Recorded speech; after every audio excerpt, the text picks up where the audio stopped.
Ontario Premier Doug Ford is not holding back his feelings about Crown Royal. The whiskey maker announced last week it will move its bottling operations out of Canada and shutter its plant based in Amherstburg, Ontario.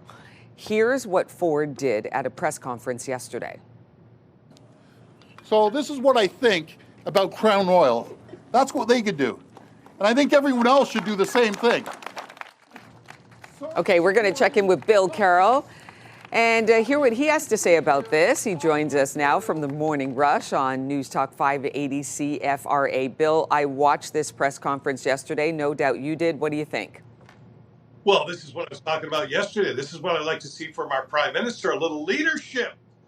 That's nice to see, right? There's the Premier of Ontario making it known if you take jobs out of Canada, he's going to out you publicly. So I think that's a good thing. Now, I would like to see the Premier and the Prime Minister get on the same page here a little bit. I don't know if this is some elaborate good cop, bad cop thing they're doing, but Mark Carney's taking a very different approach than Doug Ford right now. But no, I think it's good. I think Donald Trump appreciates strength. He says it, that he appreciates strength. Last time Doug Ford made a lot of noise, he said there's a strong man up there in Canada, and it got his attention and got them talking. Right now, it seems like all they want to do is ignore Canada and take us for granted. Meantime, what are we getting from Ottawa? The Minister of AI, Evan Solomon, yesterday defending the government. And I got to say, it came across as a rather lame defense. I mean, he's talking about that this isn't about elbows up or elbows down. Well, your party made it about that during the election campaign. You're the one who co-opted the elbows up movement. It was your leader, your friend, who was on TV every 5 minutes with Mike Myers putting his elbows up. I mean, you're the ones who raised this expectation. Now, all of a sudden, we're being overly simplistic about it if we expect you to actually do what you were elected to do. And also repeating this narrative now, it's become the habit of the Liberal government to say, actually, things aren't so bad. You know, with CUSMA, most of our goods are exempt. Well, steel and aluminum are not.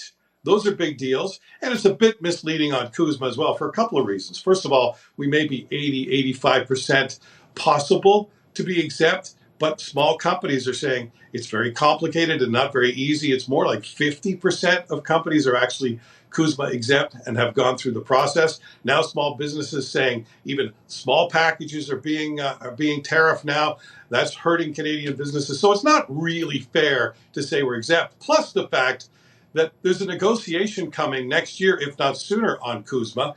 And we're going into it showing that we're willing to retreat at any time. Evan Solomon says that's not what this is. It's not capitulation. Well, at best, it's a strategic retreat, at best. In the end, though, Mark Carney and the Minister of AI's party will be judged by results. They've raised expectations that they could get this done and get us a good deal. If they do, we'll be happy. If they don't, they'll pay the price. Bill, I'm getting the wrap sign. I have so much to say, but maybe we'll pick this up on your show on the radio in a couple of hours, all right? I know that I will, with or without you. Thank you, Bill. You can listen to The Morning Rush with Bill Carroll on News Talk 580 CFRA weekdays from 6 to 10 a.m.